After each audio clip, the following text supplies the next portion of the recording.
Right now, the market is a coin flip on next month's Fed meeting. A week ago, 67% were betting that the Fed was going to raise the Fed funds rate. Now, the numbers are showing it's almost a 50-50 split. And the new guy running the Fed isn't going to tell us which way he's leaning. Not a hint. And he's doing that on purpose. So today, we'll talk about what the market did while we waited. The last time the Fed actually made everybody guess like the way that they're doing now. They did it in the past. And what a quiet Fed does to the actual mortgage rate. Let's get started. Inflation came in at 3.4%, which is exactly, and I mean exactly, what everybody said it would be. That's not hot. That's not cool. That's dead on forecast. And core inflation landed right on its forecast too at 2.5%. So the last 3 weeks of arguing about this number, and it settled absolutely nothing. The coin flip is still the coin flip. And here's the part that nobody's ready for, okay? Nobody at that building, nobody at the Fed is going to come out and explain what they're going to do about it. Let's take yesterday, for example, okay? Yesterday, the bond market did almost nothing. And that is the most interesting thing it's done all week. The 10-year Treasury closed at 4.688%, down 1/100%. The 30-year fix sat at 6.76, the same place it sat the day before. They did nothing. And when I say they, I mean the bond traders. While oil closed above $83 a barrel, fourth straight day up, because the reason why it's up 4 straight days is because you guys probably already know the talks with the Strait of Hormuz is stalling out. Nothing's happening. It's not looking good. Now, normally, when oil is up, that means mortgage rates are up. Oil is, it happens to be inflationary. Yet your mortgage rates completely ignored it. And here's why. The expectation of the Fed rate hike in September went from 67% down to a coin flip. And it sat there all day. Nobody wanted to be wrong before CPI came out this morning at 5:30 a.m. Arizona time. And get this, the reason this morning's number looks so calm is because gas prices actually fell a bit, 3% for the month of July. Not much, but it's a little, right? But over the last 12 months, gas is up almost 25%. That calm number is already an old number. So that's a market that's just sitting on its hands and doing nothing.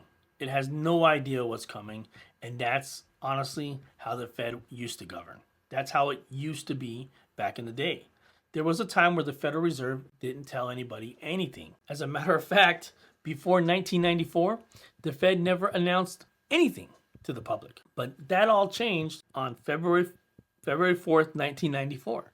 Mr. Alan Greenspan. Let me set the stage for you, okay? For Mr. Greenspan. He wants to raise the Fed funds rate, okay?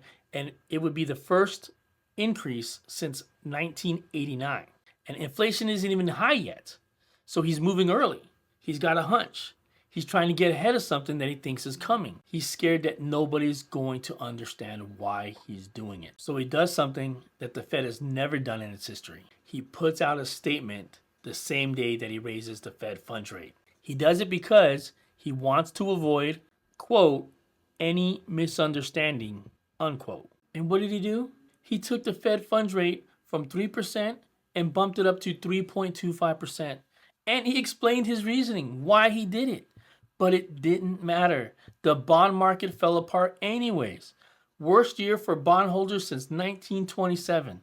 About $1.5 trillion gone worldwide. And what did that do to your mortgage rate? Well, that simple 0.25% from 3.5 to 3.25%, that freaked everybody out. It freaked out the bond investors, which obviously when that happens, they proceed to go ahead and start dumping their bonds. And then when they dump their bonds, that takes your 30-year mortgage rate from, let's say back then it was 6.97% in 1993. And by 1994, your 30-year fixed rate went from that to 9.25%. That's a 30-year fixed mortgage rate that jumped up by over 2%. On a $400,000 loan, that's about $638 more per month. Now, obviously, I know homes weren't that expensive back then, but they are now. With that being said, in 1994, the Fed finally leaned into telling you more. And it still cost bondholders $1.5 trillion. Kevin Warsh took this job on July 29th, and he's walking the exact opposite direction, changing course. He wants the Fed to say less and to let the market do its work. So in 1994, we had a Fed that explained itself for the very first time, and it still blew the bond market up, which leaves us the obvious question. What do we do with a Fed that isn't going to explain itself or do anything of the sort? Well, a quiet Fed doesn't push your mortgage rate up, okay? But it does make your rate jumpy. Two very different types of problems. When the Fed tells you what we're going to do, the market tends to move a little bit every day, kind of a little bit ahead of schedule. When it says nothing, you get days like yesterday where nothing happens, right? And then one number lands and all of a sudden everything moves all at once. So it's almost like pick your poison. Which route are you going to go? There's a real argument to what Walsh is doing. One economist called it his method. It's a feature rather than a bug. Okay, so the thinking is that by doing it this way, the market, by actually doing it the other way, I apologize, the market was getting lazy. Okay, because they were being told the answers. So they were just reacting to what the Fed was saying, with the Fed leading. Now, the Fed's not saying anything. And it's saying, no, market, you work how you're supposed to work. You just do your thing and we'll stay out of it. You'll just get the reports as they come out. But either way, the piece that matters to you as the consumer is the same.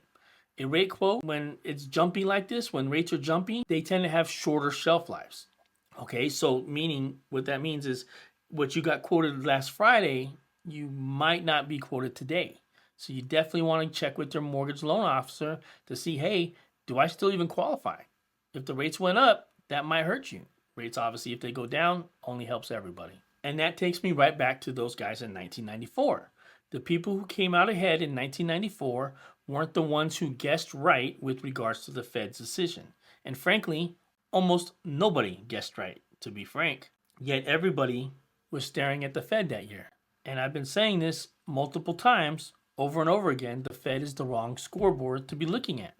The Fed doesn't set your mortgage rates. The bond market does. And in 1994, that market moved without warning, okay, without a vote.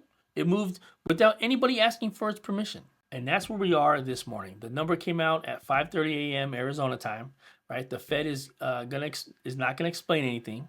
So we need to find out what it means the same way that they found out in 1994 by watching what the bond market does. And the bond market, their reaction tells us which way inflation is going, which way the economy is going, which way your mortgage rate is going. Hopefully this video made some sense. And with that, as always, please remember, life's not meant to be, it's meant to create. Too strong.